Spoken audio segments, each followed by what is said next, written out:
All right, folks. A Virginia grand jury says there was insufficient probable cause to indict a former officer for killing an unarmed black man who they suspected of shoplifting. Wesley Shifflet, a former sergeant of the Fairfax County Police Department, and Officer James Sadler suspected Timothy Johnson stole items from a Tysons Corner shopping center on February 22nd. The officers gave chase and fired 3 total shots.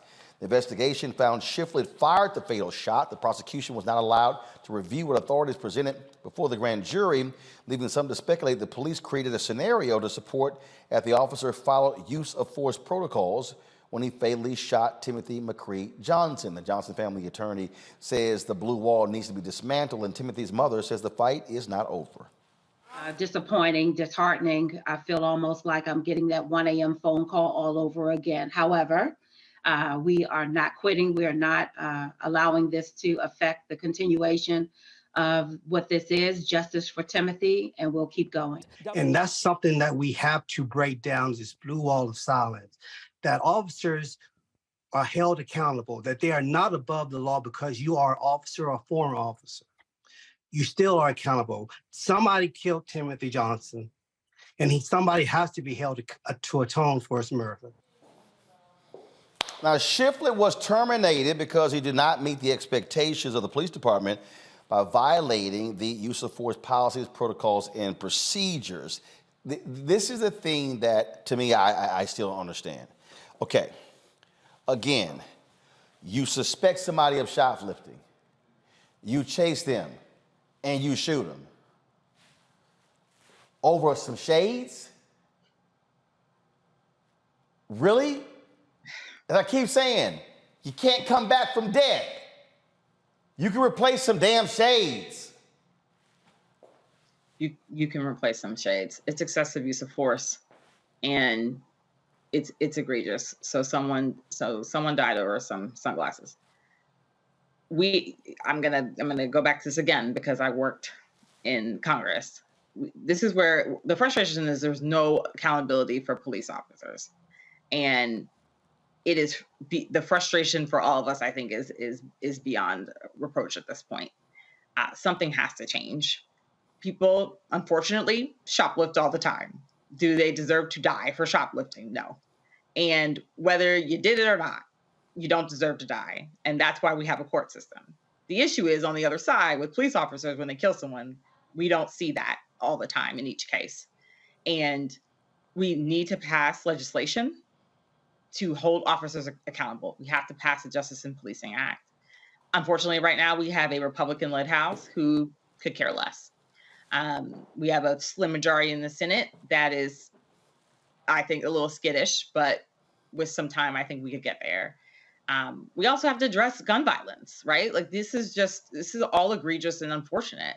And we've got to figure out how we do this as a country, how we do this as people who are frustrated, how we do this on the state level, local level, and how we do this in Congress. And we keep seeing these cases happen again and again and again. And this legislation was written to help protect police officers. I was there in the Senate when my former boss, Senator Booker, was writing this legislation.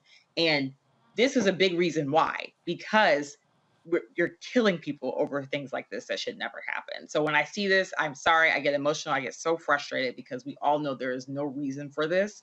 And at some point, we have to have some change. Here's the thing that's interesting here, Reese. So the attorney for Shifflet said this here. I think it's quite a stretch to bring a charge against a police officer in a situation like this where he has to make a split-second decision when someone is digging into their waistband and is not following commands. He has no cover, no other options. When officers have reasonable fear of being killed or seriously harmed, their training dictates and the law clearly justifies that this type of response is necessary. Let me go back again. He was suspected of stealing some shades from a Nordstrom's. So out of all the policing activities, that's the one. Let me go chase the dude who allegedly took a pair of shades. It's total bullshit. I mean, I'm telling you one thing. If you take my shades, I'm not taking off running after a damn thing personally. It's not that Right, serious. You right. know, like Are you loss prevention or are you the police?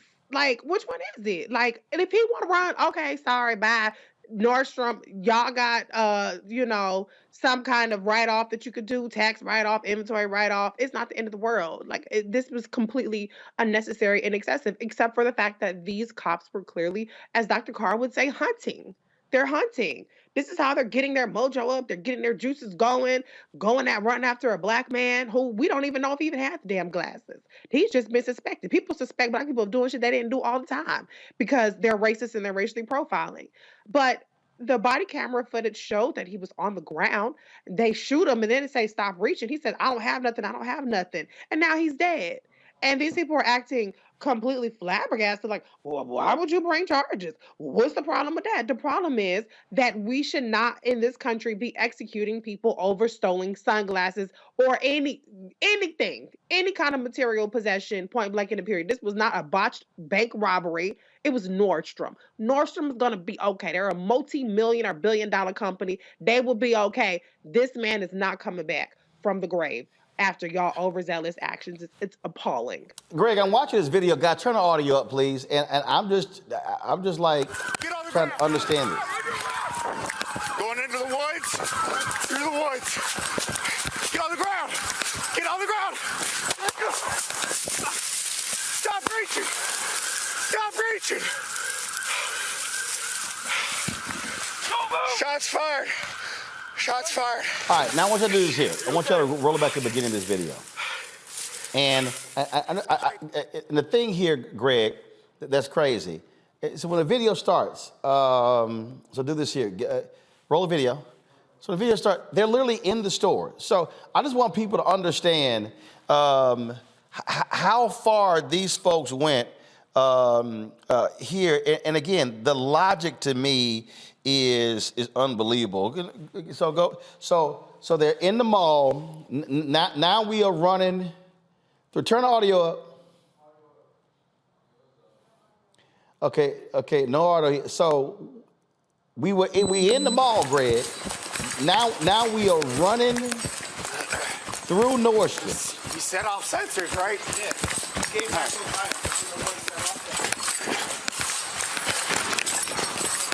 Running to the walkway to the parking lot.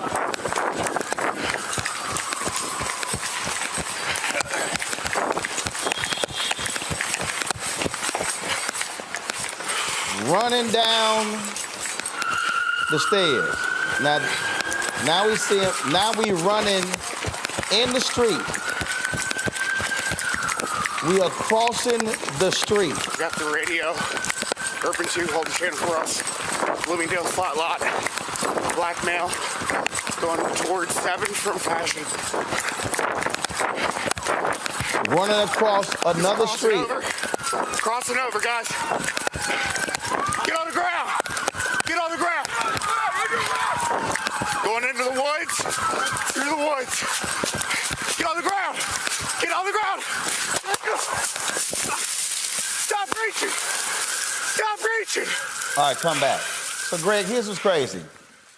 Stopwatch going. It literally was almost a minute and a half from them coming out of the mall, running through the store, running down the steps, running across the street to go after this man and shoot him. And I'm sitting here going, because a sensor went off.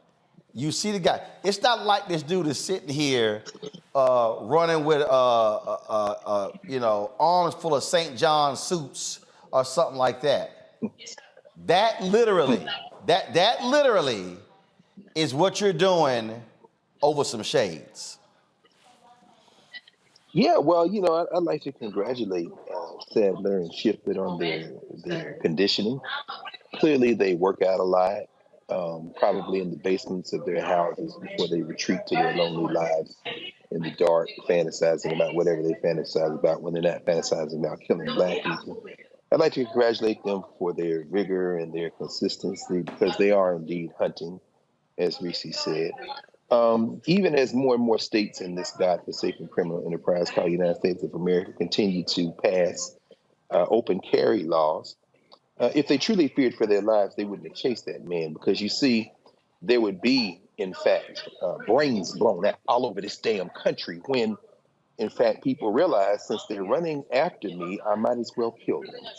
And here is where we have the problem. See, my question isn't why they would do that. My question is, why do we expect them to do anything different? Because we got snatched into this thing. This is what blackness is. I mean, Roland, your first book, White Fear, might have to be part of a trilogy. Next might have to be Black Fear.